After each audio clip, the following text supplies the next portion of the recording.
Welcome Netflix, Amazon, Disney Plus, HBO, and Paramount Plus. I heard that you guys were recently in a bidding war, 7 of you, for the new Cosmere adaptation. And unfortunately, that damn Apple TV won. But, screw that Brandon Sanderson guy. No one likes him anyway. Since there were 6 of you who lost that bidding war, I have 6 fantastic books for you, or series, that I need you guys to adapt, and I'm going to tell you whether they need to be a TV series, whether they need to be animated or live action. I'm going to give you all the tips and tricks, so keep watching, and if you're not Amazon, Netflix, HBO, blah, blah, blah, blah, blah, and you know someone from those places, just send them this. So the first book I am looking for an adaptation of is Nettle and Bone by T. Kingfisher. This is a gorgeously written, whimsical, dark fairy tale that I think would suit perfectly being a movie in the style of The Secret of Kells. Now, we need to be very careful if we're going down the animation route, as I would like to for this book, and that's because this is a dark fairy tale and it genuinely is quite dark and deals with some adult themes. But before we get into the weeds, let me just discuss briefly what this book is about. It's the story of Mara, who is the third-born daughter who grows up in a convent. Now, she realizes that her sister, who is married to a prince, is being abused by her husband, and eventually she decides that no one else is going to stop this from happening except her. So she sets out on a quest to ensure that she stops this prince from abusing her sister.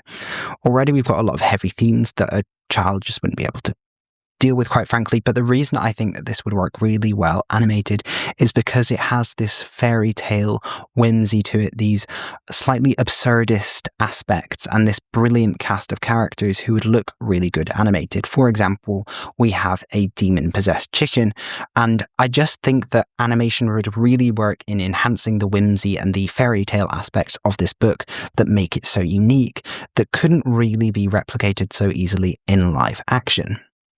If you've not read this book, by the way, go and check it out. T. Kingfisher is brilliant. She has a weird obsession with chickens, and I think this is her best chicken to date. So that's a good reason to check it out if you like a dark, whimsical fairy tale.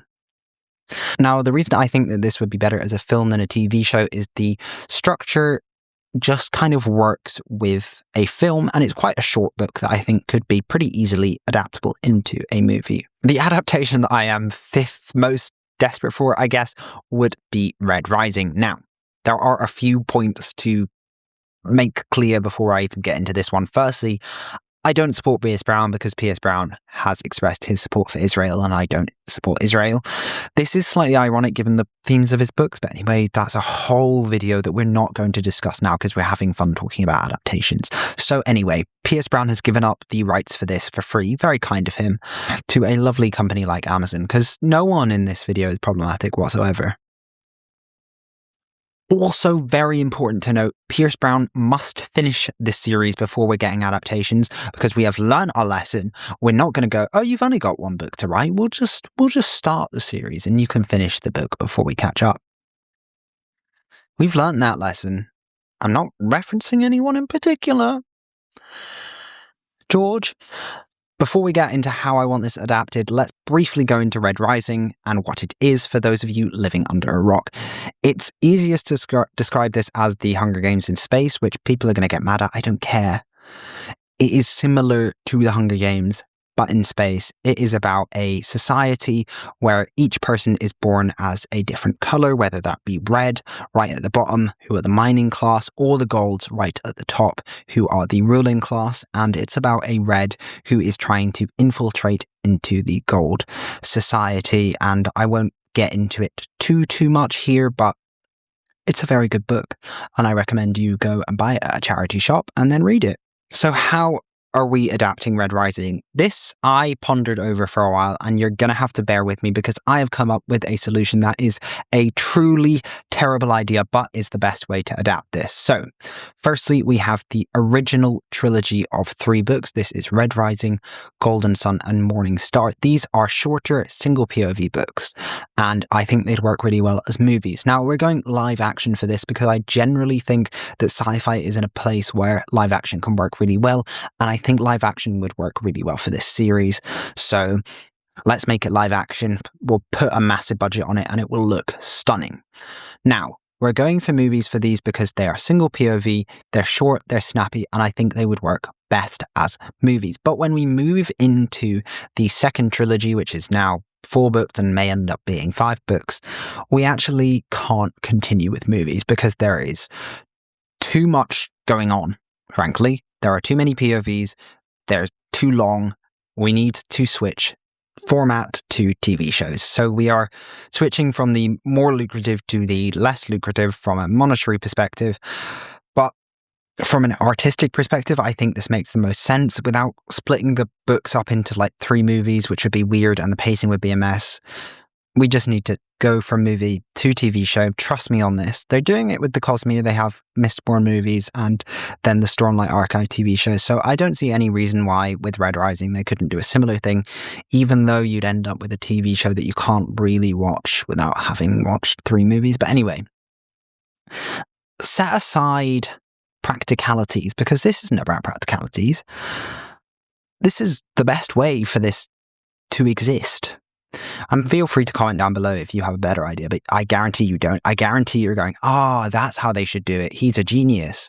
So at number 4, we have by far the least commercially successful and probably least well-known book in this list, but one that I think would make a truly fantastic adaptation, and that is A Memory Called Empire.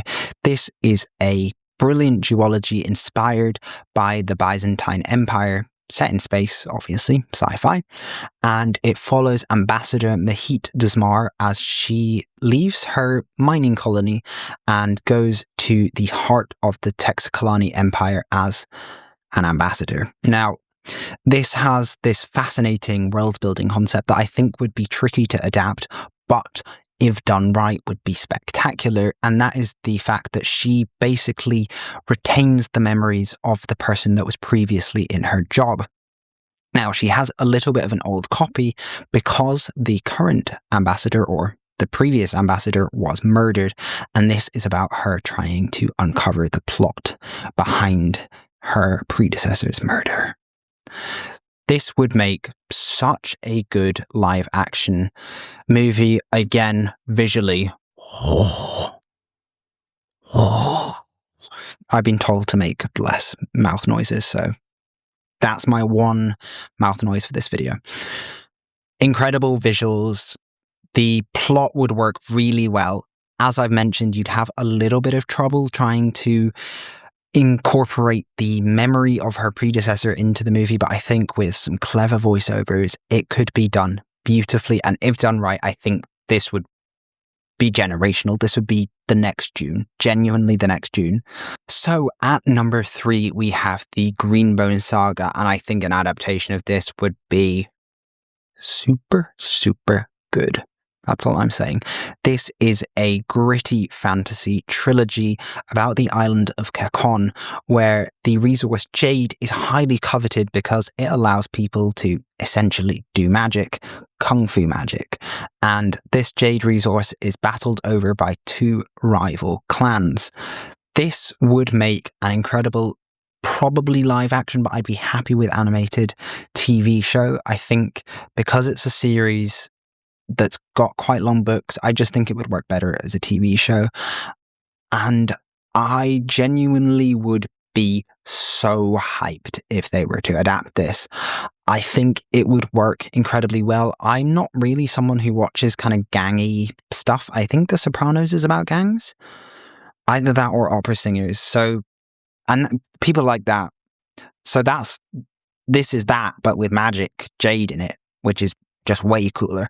I would describe this as a political fantasy, or maybe even an economic fantasy, given that it revolves around this scarce resource, and it's a super unique series that there's nothing like on TV or in movies at all, so it's a good opportunity. I actually do think that this one has a pretty decent chance of getting adapted. Aside from Red Rising, I think this is probably the second highest chance, and I would be more hyped for this than Red Rising, which is why it's higher up on the list. The House in the Cerulean Sea is at number 2, and I need an adaptation of this. It would make truly, trust me, I have the vision for this. I know exactly what I want. Stop motion movie, we're thinking Coraline-esque. It would be magnificent, frankly. This is about Linus Baker, who is working a dead-end job in the Department for Magical Youth or something like that. He goes around from orphanage to orphanage where there are magical kids and makes sure that they're being looked after properly. And he is sent on one very special assignment to an island in the Cerulean Sea. I can imagine this cozy fantasy just being the most gorgeous stop-motion movies. You wouldn't have to worry about marketing in the way that you would for Nettle and Bone, because it would work for kids, but I think it's probably aimed more at adults. But this would make such a gorgeous, gorgeous movie. I would cry my little eyes out if it was made into a movie. So if you want to see me cry. First, we have something that I've been saying needs to be adapted for the longest time, and I think would be a massive success, and that is The Monk and Robot duology by Becky Chambers. This is a series with 2 novellas in it, the first of which is A Psalm for the Wild Built, and if you haven't checked them out already, I highly, highly, highly recommend. This is a gorgeous, gorgeous novella. It's about a tea monk who is looking for a purpose and wanders off into the woods where they find a robot. Now, the robots have actually, in theory, left Earth. They've left the cities, at least, because they were fed up of working for humans. And this is the first robot that has been seen in hundreds of years. And the robot and the tea monk form a bond. And I won't go any further because it's quite a short novella and I don't want to give too much away, but it is a fantastic exploration of what makes us humus. It is a fantastic exploration of what makes us human and what gives us purpose. And I think a Ghibli movie perhaps, or a movie in the style of Ghibli would just be incredible. I think the novella length would be really, really easy to adapt into a movie because you're not actually having to cut too much content out and you can focus on the gorgeous visuals that I think you could create. Thinking The Wild Robot is not hugely dissimilar from this, and that was a gorgeous movie that was somewhat robbed of the Oscar for Best Animated Movie, but we're getting distracted. Genuinely, if anyone knows anyone at any studio anywhere, please send them this video or just send them this specific request because I need to see this adapted. I need to see more people reading it because it's not talked about enough either. Please please subscribe. If anyone knows anyone at any big studios that is interested, then tell them to hit me up because I have plans, in case you can't tell, and I think that they would be interested in the plans because I could make them, I don't know if I'd make them money, but I'd make them a damn good adaptation and also give the creative control to the authors because the authors know what they're talking about. This outro has been way too long. Okay, bye. 3, 5, go. 3, 5, go. 3, 5, go.